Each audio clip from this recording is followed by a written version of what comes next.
5 podcast styles you can follow. Podcasts have been around for years. If you think its popularity is about to fizzle out soon, you're mistaken. The popularity of podcasting has been steadily growing every year. If you want to get in on the podcast gravy train, then stay tuned to this presentation to find out about the top styles you can follow for your own podcast. Let's begin. Number 1, the solo show.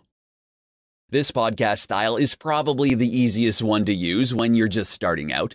Many podcasts are hosted by an individual. Solo hosts often use their name on the podcast show title, like John Smith's Awesome Podcast Show. Solo podcasts are also easy to produce. You don't need to wait for someone else to become available. You can simply record your episodes as and when you feel like it. The only downside is you'll probably run out of things to say much faster than if you're doing the show with someone else. Number 2, multi-host show. Many podcasts nowadays now follow this style. When you've got 2 or more people sharing ideas and thoughts, then there's less chance you'll run out of topics to talk about. You'll be able to present different ideas to your listeners. You can even agree to disagree on most topics to make your show interesting. Number 3, one-on-one interview. There are many benefits to interviewing other people on your show. 1, you don't have to do all the talking, so you can rest your vocal cords for a bit. And 2, your audience will have someone else to listen to other than you and your co-host. Another benefit is that your guests will be letting their followers know they've been interviewed on your show. This means that their followers can potentially become your followers too. Number 4, roundtable discussion. A roundtable or panel discussion is a lot of fun. You'll have different people chiming in with their opinions on different topics. Just make sure you put a time limit on the discussion because it's easy to get carried away when you're having a lot of fun with like-minded people. Number 5, storytelling. Some podcasts are in a storytelling format. Sometimes the host will be reading one story for the entire show. For other shows, they'll narrate one story over the course of an entire season. So it's sort of like a radio drama, but in podcasting format. 5 podcast monetization methods you can use today. Podcasting can be both fun and hard work, but did you know you can also earn some money in the process? Many podcasts earn anywhere from $100 to several $1,000s a month. If you're planning to set up your own podcast, then stay tuned to this presentation. I'm going to show you the top 5 podcast monetization methods you can use today. Let's begin. Number 1, sponsorships. When it comes to sponsorships, you need to build a sizable audience first before anyone will consider sponsoring your podcast. But once you've got a few thousand fans tuning into your podcast, then you can start reaching out to potential sponsors and advertisers. Alternatively, you can use a platform like Midroll or Authentic. The next option, however, is the best one. Once your podcast becomes big enough, sponsors will be the ones knocking on your virtual doorstep to ask you to promote or endorse their brands. Number 2, affiliate marketing. It's relatively easy for one to make money with affiliate marketing. You simply get your special link that has your unique tracking code in it. And when people click on your link to buy your recommended product, then you get a commission. There are plenty of affiliate networks you can join. The most popular one, though, is probably Amazon. Other networks include ClickBank, ShareASale, Commission Junction, JVZoo, and so much more. Number 3, selling your own products or services. If you've got an established brand outside of podcasting, then it will be relatively easy for you to plug your own products and services on your show. Of course, try not to be pushy or aggressive, as many dislike high-pressure sales tactics like this. Instead, promote your own products or services as a solution to people's various pain points. Number 4, coaching. Coaching can be quite lucrative, especially if you position yourself as an expert in your niche. You'd basically be teaching the same things you talk about on your podcast, but only more in depth. Another selling point for coaching is that students will have direct access to you, so they can ask you questions and get answers relatively quickly. Number 5, courses. You can sell your own courses or even other people's courses as an affiliate on your podcast. Courses are great for podcasters who want to provide their audience a more organized and in-depth look into subjects they're experts of. They're also great for generating passive income on the side. 6 secret tricks to producing powerful podcast content. Podcasts aren't created equal. There are great podcasts and there are meh podcasts. Which one do you want to listen to every chance you get? Not the meh podcast, I'm sure. So, if you want your audience to stick around, then stay tuned to this presentation. Today, I'm going to share with you 6 secret tricks to producing powerful content for your podcast. Number 1, answer people's questions. People listen to your podcast because you promised to provide something of value to them. Or were you able to answer their all-important question, what's in it for me? If you want your listeners to keep on tuning into your upcoming episodes, then you need to find a way to keep on answering that question. Find out what they want to know and discover their pain points. Then talk about it on your podcast. Number 2, show people how to do things the right way. People love how-to tutorials. If you've got a podcast on making money online, then discuss specific methods and techniques to help people start earning money. Demonstrate your expertise by sharing the methods that worked for you. Of course, you don't necessarily need to give out all your secrets, but at least give them an overview to show them how to do things the right way. Number 3, be original and authentic. Many people listen to podcasts because they like the host's personality. If you sound like you're having fun and enjoying your show, then it's much easier for your listeners to hit that subscribe button. Number 4, plan your podcast content in advance. When you plan in advance, then you can basically tell your listeners what your next show is going to be all about. You can give them a quick background on your next topic to have them look forward to your next episode. Number 5, tell a story. Make your podcast engaging by sharing your personal stories or those of people you know. People may not remember specific methods and techniques, but they will most likely remember your stories. Number 6, add a call to action. Yes, your podcast needs to have a call to action as well. What do you want your listeners to do after listening to your show? Do you want them to subscribe to your email list? Do you want them to sign up for your online course? Don't leave your audience hanging. Make sure there's a call to action for each of your podcast episodes. 3 reasons why podcasting may be good for your business. If you've ever listened to a podcast, you know how easy to consume they are. All you have to do is subscribe to your favorite podcasts, and you'll have the latest episodes sent straight to your device.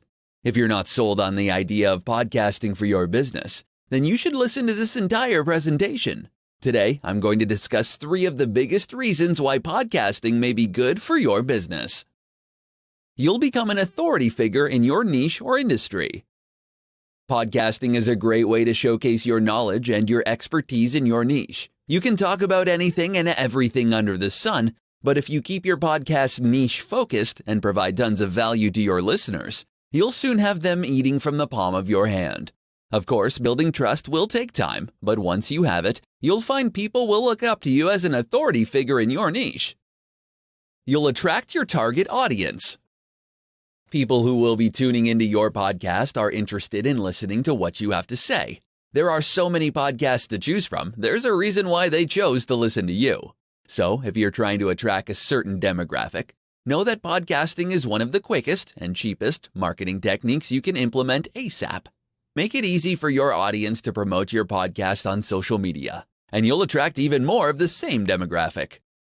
You'll have a solid source of income once you've established your brand. Yes, it's possible to make a full-time living just by podcasting alone, but you need to be prepared to invest a lot of time in growing your podcast. You'll need to be consistent with your schedule, and you'll need to attract a sizable number of listeners before you even think about monetizing your podcast. In the beginning, you'd want to provide as much free, valuable information as possible. Once you've reached a few thousand, some experts say at least 10,000 followers, then that's when you should start thinking about making some money off your show. The good news is there are many different ways you can monetize your podcast. You can do sponsorships, affiliate marketing, you can promote your own product, and so much more. Why you need to choose a podcast niche. Are you wondering why you need to select a niche for your podcast? Do you think it's a waste of time? Well, in this presentation, I'm going to show you why niche selection is important for your podcast success. The most popular podcasts on the planet all have something in common. They all talk about a specific subject. I'm sure these podcasters all have other interests. However, they choose to talk about a topic they know about or at least are very interested in. If you're looking for a good podcast on internet marketing, why would you subscribe to someone whose topics vary from episode to episode? Or would you subscribe to a show that talks exclusively about internet marketing? I'm sure you'd choose the latter. But why? You see, when you present yourself as a jack of all trades, it doesn't reflect your expertise in any way. You know a bit about many different things, but when people look for information, they'd usually listen to someone with demonstrated expertise. So if all you talk about in your podcast is internet marketing, then you're going to weed out the people who have zero interest in this topic. But you'll be attracting the kind of audience you really want, those who want to know more about internet marketing. Sure, your audience count might be a bit lower, but your conversion rates will be so much higher. For instance, if you're planning on promoting a course or product later on, then your internet marketing audience may express more positive interest than a mixed audience. Your calls to action per episode will be targeted to the correct audience. Thus, you're going to get higher conversions. The perfect podcast niche will be something that you're extremely familiar with, so you can create content for an indefinite period of time. Second, there has to be a demand for it. It doesn't have to be there in the millions. A few hundred or 1,000 listeners may be sufficient, depending on what it is you hope to achieve with your podcast. Niche selection is especially important when you're starting out. You're going to compete against more established brands and podcasts. You need to find a way to stand out from the competition. When you select a niche, you're able to create an edge for yourself. That edge will help you become memorable and attractive to your target audience. How to select the right hosting for your podcast. Are you wondering where you can upload your podcast audio files? Do you think uploading your podcast files to your website hosting service is okay? If you do, then you have another thing coming. In this presentation, I'm going to show you why you need a dedicated podcast hosting service and how to select the right hosting service for your podcast. First off, why shouldn't you upload your podcast audio files to your web hosting provider? Well, the answer is because audio files can get quite large. Every time someone listens to your podcast, it consumes precious bandwidth. If you have a ton of people listening to your show all at the same time, it can cause problems with your web host. So, the right course of action is to use a dedicated podcasting hosting service. Second, what are the criteria for a good podcast host? Here are some tips for you to consider. Number 1. Do they offer unlimited storage and unlimited bandwidth? Ideally, you want your host to have unlimited storage and bandwidth. You don't know how popular your podcast is going to get, so it's best to be prepared for the onslaught of traffic. Over time, you'll also probably publish a ton of episodes, with each audio file being several megabytes in size, so it's great to have unlimited storage space on hand. Number 2, do they have optimized and distribution-ready RSS feeds? Most podcast hosts are podcast-friendly, meaning they have built-in RSS feeds for easy syndication by podcast directories. This means that every time you upload a new episode, all directories where your podcast is listed will automatically be updated. Everyone who's subscribed or is following your podcast will automatically get access to your latest episodes. Number 3, will they help you submit your podcast to top podcast directories? A good podcast host will make it easy for you to submit your shows to the top podcast directories. People frequently go on platforms like iTunes, Spotify, SoundCloud, etc. to look for new podcasts to listen to. Number 4, your own podcast site. You may have your own blog, but having your own podcast site is awesome as it helps build your authority. Another added benefit is that it's great for your blog's SEO since you can add a link to your blog. In this presentation, I'm going to share with you 10 of the most important tools you'll need for podcasting success. Let's begin. Number 1, a good microphone. Not all microphones are created equal. A good quality microphone is necessary if you want your podcast to sound good. Number 2, pop filter. It's annoying to hear B's, P's, G's, and D's amplified on podcasts. You don't want this to happen to your show. Get a pop filter. It only costs a few dollars. Number 3, podcast hosting account. You don't want your podcast audio files eating up your web hosting bandwidth. Get a good podcast hosting account. They're relatively cheap. Check out Libsyn, one of the most popular podcast hosting services. Number 4, multi-platform note-taking software. It's important to know what you're going to talk about in your podcast episodes. Use a multi-platform note-taking software so you can easily pick up where you left off. You can start writing down your ideas on your mobile phone and then finish it up on your laptop. Number 5, Google Calendar. Google Calendar is a great tool for scheduling your podcast episodes. You can add different calendars to your account, and you can label each one with a different color. Number 6, Audacity. Audacity is a free, open source, and cross-platform audio editing software. There's a bit of a learning curve, but don't worry. There are lots of tutorials on YouTube to help you get up to speed on how to use this powerful software. Number 7, Voice Typing Tool. Show notes are important for your podcast. You can hire a transcription service to transcribe your episodes, or you can use a voice typing tool. For best results, make sure you speak clearly and audibly so the software can make out what you're saying. Number 8, Feed Validator. A feed validator is needed to make sure there are no problems with your podcast's RSS feed. Most podcast hosting services include a feed validator, but it won't hurt to run your feed through a service like Feed Validator. Number 9, Graphic Design Software. An eye-catching artwork can make the difference between people checking out your podcast on iTunes or any other directory, or skipping it entirely. You can use Photoshop or a free tool like Canva to design your podcast artwork. Number 10, Live Streaming Platform. Show your podcast listeners how you work. When you go live on platforms like Facebook Live or YouTube Live, your followers get a notification, so you get real-time engagement from your fans. 4 easy steps to starting an awesome podcast. Starting your own podcast probably sounds like a Herculean project for you right now, but it doesn't have to be. In today's presentation, I'm going to show you the 4 easy steps you can follow to start your very own podcast. Step 1. Choose a topic and come up with your show's name. Your podcast is your own show. You can talk about anything and everything under the sun. But if you want to attract a specific audience, then you need to narrow down your topics. You need to define what your podcast is going to be all about. In short, what do you want to be known about? Do you want to be known as the top marketing expert in your niche? Or that funny author who publishes exclusively on Kindle? Whatever you choose, you need to be able to commit and create content consistently and keep your audience coming back for more. Step number 2, create a plan for your podcast episodes.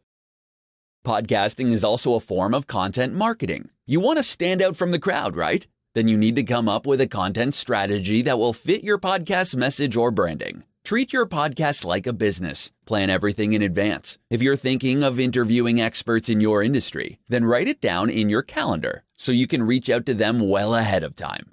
Create an outline or draft of your upcoming episodes. You don't want to just wing podcast episodes. You could end up wasting a lot of time editing and re-recording episodes if you ramble off topic for far too long. Step 3. Record your podcast episodes.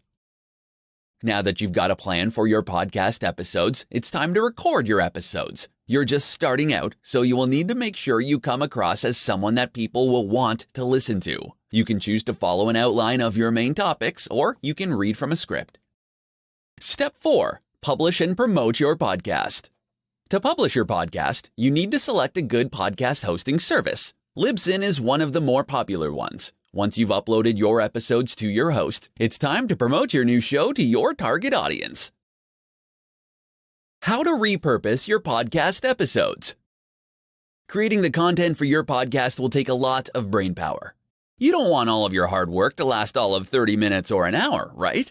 You want to maximize it, and the best way to do that is by repurposing your podcast episodes into other formats. If this is something you want to do, then stay tuned to this presentation.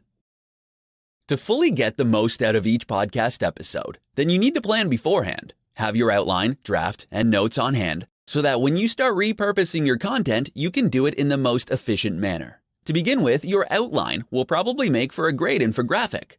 Now, the thing is, you don't have to design graphics all by yourself. If you don't have a team in place, you can always outsource your graphic design needs to a talented designer. You can upload the infographic to your blog as well, and other sites to gain some precious backlinks. You can also create show notes or even a transcript of your episodes and then upload it as a blog on your site. If you do your on-page and off-page SEO correctly, you might even start ranking on Google for some profitable keywords. You'll gain free traffic from search engines, and you'll get new podcast followers and blog subscribers in the process as well. Of course, let's not forget the power of video. When you record your podcast episodes, you can have a video camera record the entire process. You'll essentially be hitting two birds with one stone. Your audience who loves video will appreciate your video content, and those who prefer listening to podcasts will be able to listen to you as well. You can share the recording on Facebook Live or YouTube Live or any other platform of your choice. The awesome thing is, live videos get pushed to the top of people's feeds, so they'll likely see your video right away. You can also break down the most important points in your show to tidbit-sized quotes. You can then ask your graphics guy to create social media graphics. You can watermark it with your link, because as you probably know, graphics get a ton of shares on social media. Lastly, to tie everything together, you should then cross-promote the different repurposed formats in various platforms. 7 easy ways to promote your podcast. You want your voice to be heard, and you want people to listen to your podcast. If you need ideas to get the ball rolling, then stay tuned to this presentation. Today, you're going to know 7 of the easiest ways to promote your new podcast to your target audience. Let's begin. Number 1, submit to as many podcast directories as possible. Make sure you have your podcast title, description, tags, artwork, and a few episodes ready before you submit your podcast to directories. Your first stop should be iTunes, simply because it's the largest podcast directory in the world. Next, upload your content to platforms like Spotify, Google Play Music, Stitcher, SoundCloud, and more. Number 2, share on social media. Let your followers on social media know that you've got a podcast. Whichever platforms you use, let your family and friends know and ask them to share it with their followers as well. Number 3, ask your podcast listeners to follow you on social media. For branding purposes, use your podcast title as your social media handle. It will be easier for people to remember your brand that way. Give a quick mention of your social media channels on every episode and ask your listeners to follow you. Number 4, link your podcast episodes on your blog. Create a new post for every episode and add a link to your MP3 file. Then write out a transcript or show notes for each episode. Your written content will be indexed on search engines, so you'll most probably get a nice chunk of search engine traffic later on. Number 5, interview experts in your niche. People love being recognized as experts, so if you tell people you're interviewing experts for your podcast, chances are you'll have a good number of people signing up. They can promote their businesses or their podcasts, and they'll let people know that they were interviewed on your awesome show. Number 6, record your podcast on video. Hit 2 birds with one stone and video yourself while recording your podcast episode. Then upload it to YouTube, Facebook, Instagram, Snapchat, etc. to give your fans a sneak peek at how you do your podcast. Number 7, pay for advertising. You don't need to spend a ton of money to get the word out about your new podcast. If you can afford to spare a few dollars a day, you can advertise on Facebook ads, Instagram, maybe even Bing ads.